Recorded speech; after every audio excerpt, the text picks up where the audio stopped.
Iya, timnas Indonesia terlalu OP, pakar Vietnam minta Trosier pakai taktik parkir bus. Dan di informasi bola selanjutnya, Alhamdulillah Nathan Choaon diizinkan klub ke Indonesia, satu pesawat dengan Tom Hei. Sinteyong akan temui pelatih klub yang tolak melepas pemain ke timnas U23 dan Tom Hei mengakui timnas Indonesia sudah naik kelas. Berikut kami akan coba merangkum berita terbaru dan terhangat seputar timnas Indonesia. Simak kabar selengkapnya di kanal Berita Bola hanya untuk Anda.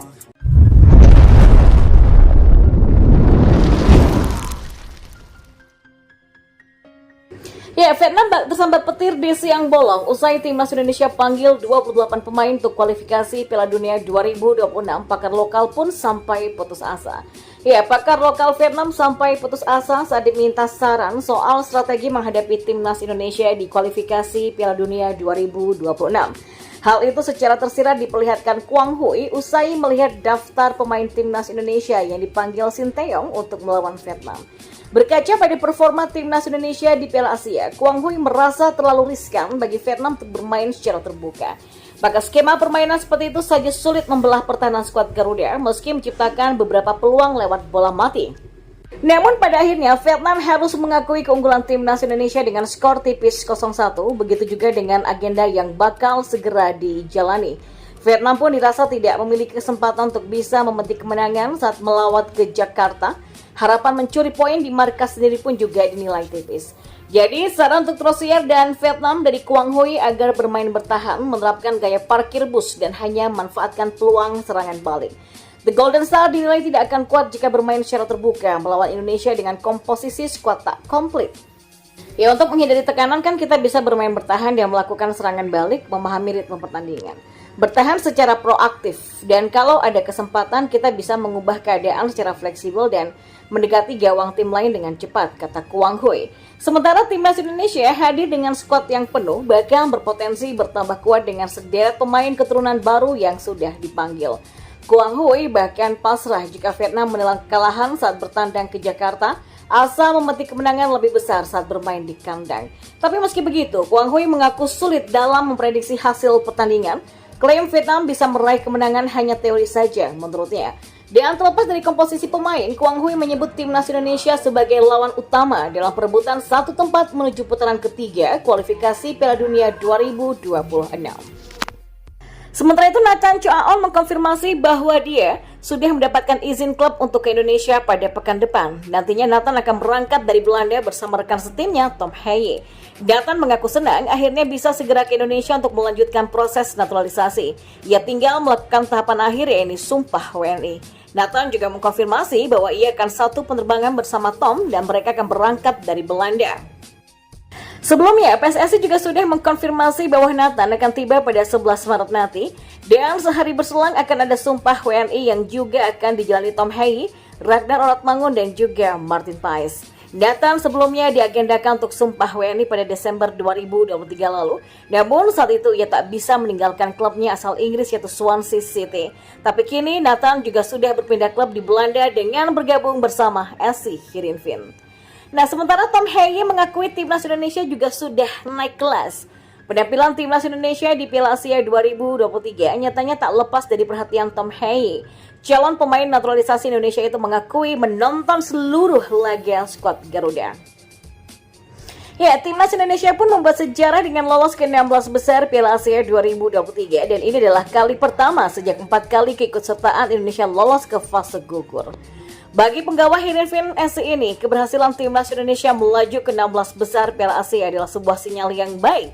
Ia pun memberikan selamat atas pencapaian dari skuad asuhan Sinteyong tersebut. Saat ini Tom Hei masih menunggu proses naturalisasinya rampung. Ia sudah mengurus administrasi ke Jakarta pada beberapa waktu yang lalu. Kini Hei tinggal menjalani sumpah WNI begitu seluruh persyaratannya terpenuhi. Dan PSSI sendiri mencanangkan Hei bisa tampil pada laga kualifikasi Piala Dunia 2026 melawan Vietnam pada Maret mendatang. Sementara itu PT LIB dan PSSI sudah menangguhkan aturan penggunaan pemain U23 di Liga 1. Namun masih saja ada penolakan dari klub untuk melepas pemainnya membela timnas Piala Asia U23. Manajer Timnas U23 Andri Erawan menyebut akan mempertemukan Sinteyong dengan pelatih-pelatih klub Liga 1. Pertemuan ini akan membicarakan masalah pemanggilan pemain ke Timnas Indonesia U23. Manajer Timnas U23 mengatakan memang dari list yang dikeluarkan Sinteyong masih ada klub yang dipanggil U23 dan lebih dari 2 ya, mungkin 3, 4, atau 5. Jadi artinya kita belum ada titik temu antara klub dan pelatih. Jadi ya mudah-mudahan saja dengan kembalinya Sinteyong ke Jakarta, kita akan coba diskusi lagi dengan pelatih untuk mencarikan jalan yang terbaik, tidak merugikan klub juga, tapi membantu Timnas U23, kata Andri. Ya, beberapa klub memang sudah mengumumkan tidak melepas pemainnya ke Timnas U23. Salah satu tim yang tidak akan lepas pemainnya adalah PSS Sleman.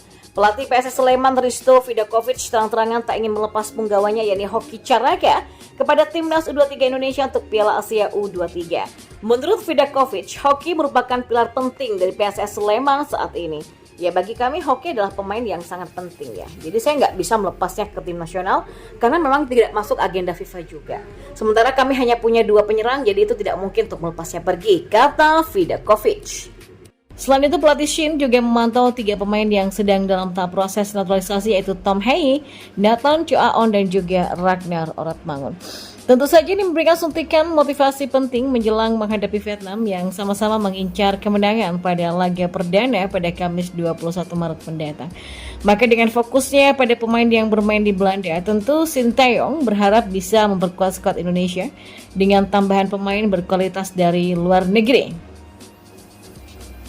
Ya, Rafael Struijk dan Ivar Jenner saat ini merupakan 2 pemain naturalisasi Indonesia yang sudah terbukti punya performa baik di level klub Liga Belanda. Selain itu, Sinteyong juga memberikan perhatian khusus pada pemain seperti Tom Hei, Nathan Choaon, dan Ragnar Oratmangun yang merupakan 3 pemain yang diharapkan dapat menambah daya saing Timnas Indonesia di level internasional. Dan kegiatan Sinteyong di Belanda mendapatkan sorotan dari media Vietnam yang merasa khawatir jika Timnas Indonesia akan lebih banyak diperkuat oleh pemain naturalisasi. Dantri, salah satu media Vietnam ternama di sana, mengetahui jika Sinteyong akan lebih mengutamakan pemain keturunan dibandingkan dengan pemain lokal di Timnas Indonesia. Apalagi langkah yang dilakukan Sinteyong untuk menurunkan pemain naturalisasi mendapatkan dukungan penuh dari PSSI, terutama di bawah naungan Erick Thohir. Mereka mulai cemas karena bisa menjadi ancaman serius bagi Timnas Vietnam yang saat ini tampil di kualifikasi Piala Dunia 2026 zona Asia Grup D nantinya.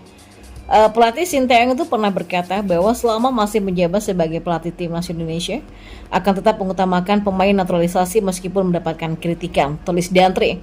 Ya, meskipun memberikan keuntungan bagi Sinteyong, tapi bisa dibilang mengurangi peran pemain lokal yang paling banyak mendominasi di Timnas Indonesia. Dan walau ada beberapa pemain yang bermain di luar negeri seperti Pratama Arhan, Elkan Baggett, dan Marcelino Ferdinand, juga Asnawi Mangku Alam Bahar, tentu membuat Sinteyong belum puas.